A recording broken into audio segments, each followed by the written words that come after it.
saya kali ini merasa senang nih karena tamu yang selalu dulu saya undang itu beberapa bulan kan nggak nongol di Cokro TV ya. Bang Zulfan Lindan. Selamat datang Bang Zulfan. Kan dalam berbulan-bulan di Belanda ya. Bang Ade ini kan juga kita nunggu-nunggu ya Bang Ade ya. Terus kemudian tiba-tiba di pelatih sepak bola ada Patrick Kluivert. Terus Bang Zulfan datang. Ini kita jadi bertanya-tanya. Yang saya dengar begitu. Jadi kedatangan Kluivert itu atas rekomendasi. Jadi ternyata dia berbulan-bulan itu di Belanda itu dalam rangka rupanya. Itu kan sama seperti Pak Jokowi. Apapun yang dilakukan orang salahnya Jokowi. Salawi, semua salah Jokowi. Dan saya senang itu konten video di Unpacking Indonesia itu judulnya itu apa Bang Ade dengan Bang Zulfan dengan Adi Prayitno ya. Adi Prayitno. Pokoknya bahwa TNI AL tegak lurus. Dengan Ya, Prabowo gitu ya Bang ya. Ya kan mereka yang membongkar akhirnya kan mereka yang turun tangan. Menurut saya itu harus dilihat sebagai hal yang biasa-biasa saja dan penting dan kita harus hormati dan kita harus support sepenuhnya apa yang dilakukan oleh pemerintahan sekarang kan oleh Pak Nusron ya Nusron Wahid kan yang mengatakan ATR kan HGB-nya dinyatakan batal itu nggak legal dan seterusnya. Sekarang kenapa harus selalu dikaitkan dalam pertarungan antara Prabowo Jokowi? Prabowo itu membongkar apa yang dilakukan Jokowi di masa lalu. Come on. Emangnya Jokowi juga saya yakin nggak tahu itu. Iyalah. Dan kalau menurut pengacaranya si Aguan kan, itu kan mengatakan mereka dapat izin dari KKP. Iya. Iya kan? Nah, apakah KKP meminta izin kepada presiden? Kan enggak. Iya. Dia jalan sendiri aja. Menteri apa tuh? Kemaritiman. Kelautan. Ya, perikanan. Oke, ya. Ya, siapa si Trenggono kan? Pak Trenggono. Belum tentu dia minta kasih tahu sama Pak Jokowi bahwa ada izin ini. Nah, jadi menurut saya dia juga jalan sendiri aja. Iya. Dan itu sangat mungkin gitu ya. Jadi maksud saya ini kan cara berpikir yang selalu dikerucutkan kepada Jokowi gitu sebagai biang keroknya gitu. Itu kan sebenarnya kemudian menjadi cara berpikir yang malas ya. Jadi maksudnya semuanya dilarikan ke sana gitu. Kayak teori konspirasi gitu, Bang. Mungkin terlalu rajin. Iya, atau terlalu rajin gitu. Jadi itu yang saya bilang, itu kayak orang-orang itu menunggu di luar panggung gitu ya. Di luar gedung, di luar pemerintahan. Apalagi nih yang kita bisa hajar. Cuman yang dia ingin hajar tuh ya Jokowi. Dan ya ini kan faktor kebencian, ya, ketidaksukaan. Macam-macam numpuk di situ kan. Nah akhirnya pikirannya itu sudah nggak mempermudah aja. Pokoknya kalau ada masalah ini Jokowi ini pasti, ini pasti. Jadi dan sekarang yang paling memuakkan kali ya adalah bahkan mereka itu ada pembenci Jokowi ini, Jokowi haters ini. Itu bukan mulai sebetulnya sudah dimulai sejak lama, tapi sekarang muncul lagi nih. Serangan tidak hanya ditujukan kepada Pak Jokowi, tapi pertama ke Bu Iriana. Ya. Kedua kepada putra-putranya, yaitu salah satu yang terbaru nih Kaisang. Bu Iriana misalnya, Bang Zul ketika di Amsterdam mungkin nggak tahu nih, ya. Muncullah isu yang menurut saya sangat tidak masuk akal dan sangat menjijikkan. Tuduhan bahwa Bu Iriana itu skandal seks. Dengan istilah yang kasar sekali ya. Terong. Terong itu punya affair. Terong dan kue apa gitu ya. Yang menggambarkan kemaluan pria dan kemaluan perempuan. Itu diangkat oleh mereka. Dan yang menyebutnya antara lain orang selevel Bu Kony. Mungkin dia pernah gitu kali. Saya nggak berani komentar kalau soal ya mungkin. Kok dia tahu? Saya mau bilang saya nggak berani komentar. Ya. Saya pengen komentar Bang Zul ya terhadap itu ya. Tapi kan nggak enak ya karena kita nggak lagi bicara gosip nih kan. Tapi Bu Iriana dihina dengan cara seperti itu. Ya bahkan ya ada beberapa orang lain lah yang menyebut nama Bu Iriana. Ayolah, Anda ingin menghajar Pak Jokowi, itu aja menurut saya kalau Anda mau kritik Pak Jokowi secara lurus, secara benar gitu ya kritik aja. bongkar. Kalau itu ternyata bohong ya kita lawan kan. Tapi sekarang Anda mulai bergerak pertama ke Bu Iriana dengan cara yang sangat memalukan, rendah betul menurut saya cara mereka mengajarnya. Kedua, Kaisang. Kaisang itu dibuat gambarnya seolah-olah ada foto di mana dia menggunakan sebuah baju jaket atau kaos dengan tulisan putra finalis koruptor OCCRP. Itu pertama sudah bohong, nggak ada dia finalis koruptor OCCRP. OCCRP tidak pernah menyebut si Jokowi adalah koruptor atau terduga koruptor, sama sekali enggak. Kedua, sebetulnya foto itu bohong. Jadi itu IT. Bukan IT lah, ini sih gampang aja. Ya, editan lah. Editan dibikin seolah-olah dia punya kaos tulisannya semacam itu. Menurut saya, kenapa Anda harus serendah itu ya? Saya misalnya ada siapa dosen UIN itu? Bukan UIN, UNJ. Ya, Ubaidillah itu. Badrun. Badrun.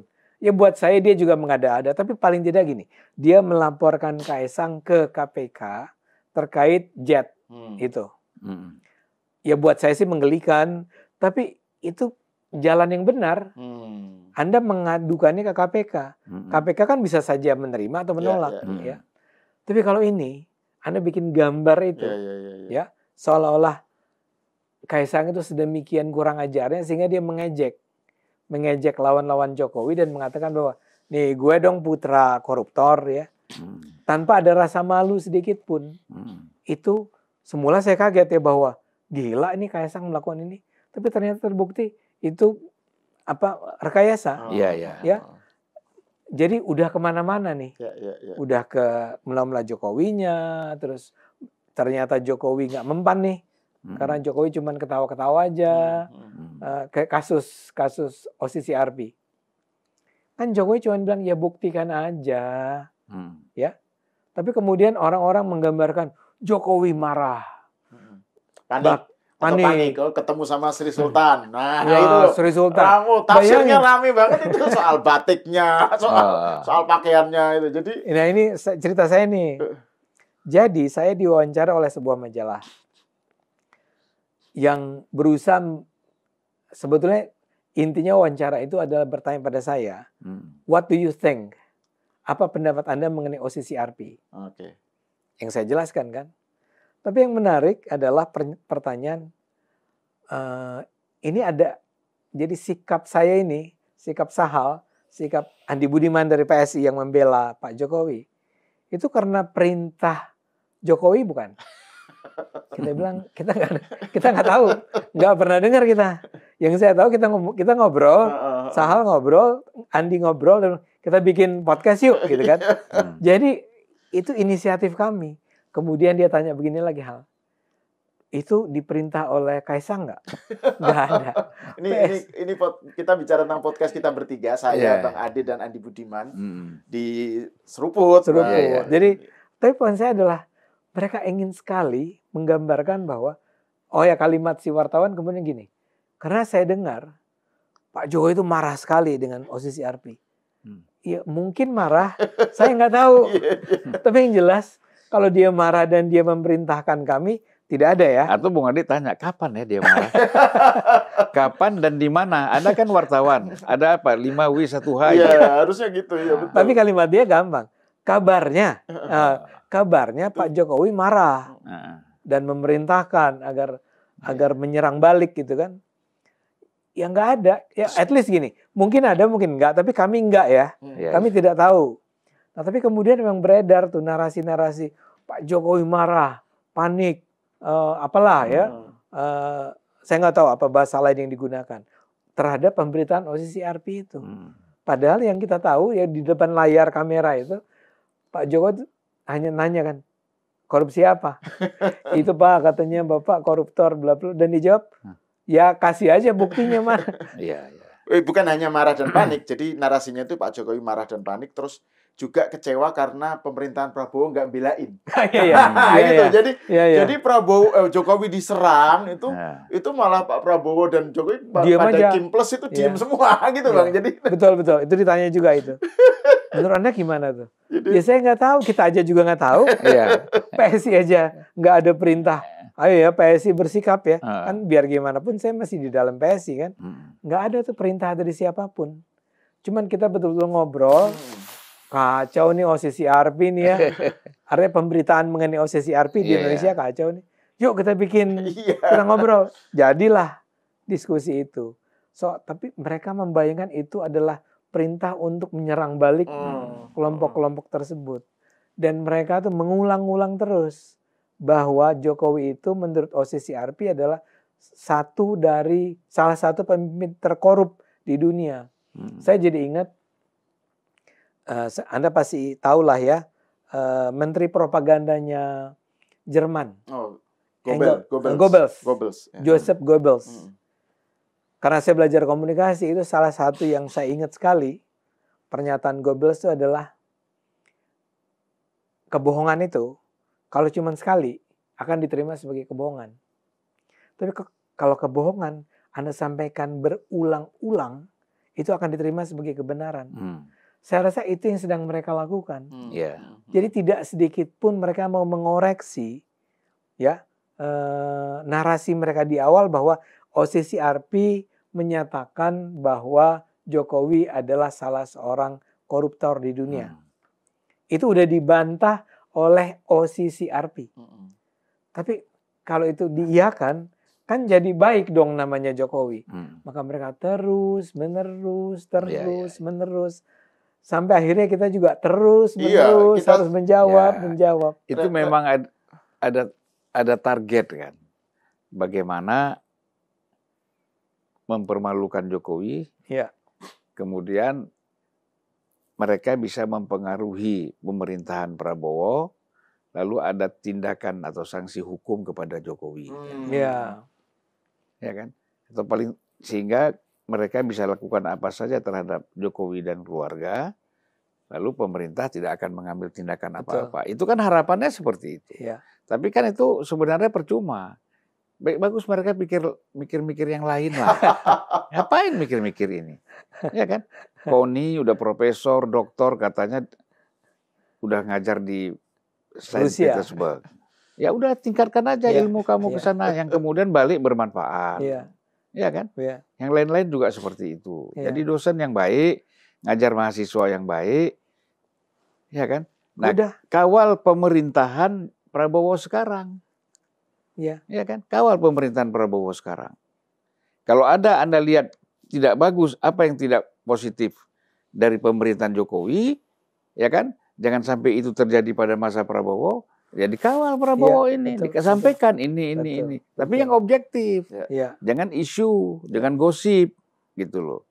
Harusnya kan gitu yang mereka lakukan. Tapi memang kalau udah kehilangan akal sehat susah, Bung Adi.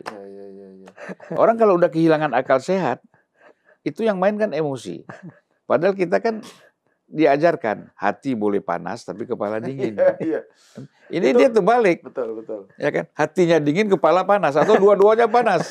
Dua-duanya panas. Yang disebut Bang Zulfan tadi bahwa ada target itu, bahwa ini narasi yang semacam ini punya target tertentu sehingga yang data atau info atau evidence yang menolak atau menyelisihi narasi ini diabaikan gitu karena targetnya memang itu gitu Bang. Seperti Bung Ade bilang tadi, propaganda. Ya kan? Bahkan ada sebuah narasi yang ya lagi-lagi kita terpaksa ngomong tentang orang ya. Karena ini datang dari berbagai orang bahkan dengan tingkat pendidikan yang tinggi, orang-orang yang terpandang kayak tadi Bu Koni itu kan seorang profesor di Saint Petersburg kan. Maksud saya ini agak beda sama Novi Bule itu loh. Tahu kan? Ya ada seorang influencer lah yang perempuan yang sangat PDIP dan sangat berani kalau ngomong. Itu lain lah. Koni itu udah profesor. Tapi karena kebenciannya seperti Anda katakan tadi, itu akhirnya dia tiba pada soal hati-hati ya Bu Iriana. Sampai begitu dia ngomongnya. Nah, jangan tenang-tenang aja Bu Iriana. Jangan tenang-tenang gitu. aja Bu Iriana. Ini ada satu, Pak. Siapa? Refli Harun. Kan dia juga doktor kan ya? Profesor juga. Profesor juga, doktor juga. Seorang ahli hukum juga kan? Ahli tata negara. Ahli tata negara. Dia sebuah teori yang kalau Anda dengar, saya yakin Anda merasa, ayolah Bung Refli. Dia bilang begini, soal tadi ya, soal bahwa Prabowo itu harus diselamatkan. Dari siapa? Dari Jokowi. Tapi kan Jokowi sebetulnya udah nggak ada. Jadi ada anaknya. Selamatkan dari Gibran. Nah karena itu, ini akan terus mengganjal nih. Karena itu masuknya nanti PDIP ke dalam. Nah itu betul. Pemerintahan Jokowi itu harus menyingkirkan Gibran dengan cara mengganti Gibran dengan Puan. Bisa nggak itu dilakukan? Bisa. Bisa sekali kalau seluruh partai politik di parlemen. Bisa kalau Prabowo cara berpikirnya seperti kamu. Prabowo kan tidak seperti itu. Gitu. Ya itu. Jadi kan dia nggak tahan nih Bang Zul kan. Dia udah nggak terima betapa bodohnya logika ini kan. Akhirnya keluar kalimat itu. Karena saya merasa bahwa I respect this guy sebetulnya. Tapi Anda jangan berusaha paksakan logika itu dengan cara serendah itu dong. Bahwa semua partai bersepakat untuk menurunkan Gibran atas dasar apa? Dia bilang fufu fafa. Itu kembali lagi. Sebenarnya dari segi topik atau isu ya, itu sebenarnya nggak begitu jauh beranjak loh. Bang Zulfan beberapa bulan, 2 bulan ke Belanda, itu balik lagi masih sama. Cuma dengan kemasan lain. Iya, gitu. Dan itu yang bikin kita jengkel sebagai orang yang selalu bikin podcast. Kita harus mengulang-ulang tema yang sama gitu loh, Bang. Jadi kita harus ngomongin ini terus gitu. Karena memang serangannya temanya ini aja gitu. Betul. Udah dibantah dengan berbagai argumen pun ya nggak jauh beranjak dari itu. Mukanya itu nggak berubah, itu dingin gitu. Misalnya kayak tadi yang disebut Bang Ade itu ya, itu kan sebenarnya sudah lama kan narasi bahwa Jokowi disingkir, narasi bahwa mereka tujuannya mulia, yaitu menyelamatkan Prabowo dari beban Jokowi ini. Jadi Jokowi dan legasinya itu adalah beban. Soal Gibran, IKN, macam-macam itu adalah beban buat Prabowo. Jadi Prabowo harus diselamatkan dengan cara beban ini disingkirkan. Terus PDIP masuk. Makanya kemudian orang yang para hatersnya Jokowi ini kemudian kan masih berharap dengan pertemuan. Nah, kita kembali ke soal isu pertemuan Bu Mega dan Prabowo gitu. Karena arahnya demi Prabowo gitu loh. Tujuannya begitu ininya itu. Jangan-jangan tujuannya justru ingin menyingkirkan Prabowo juga. Betul. Ya.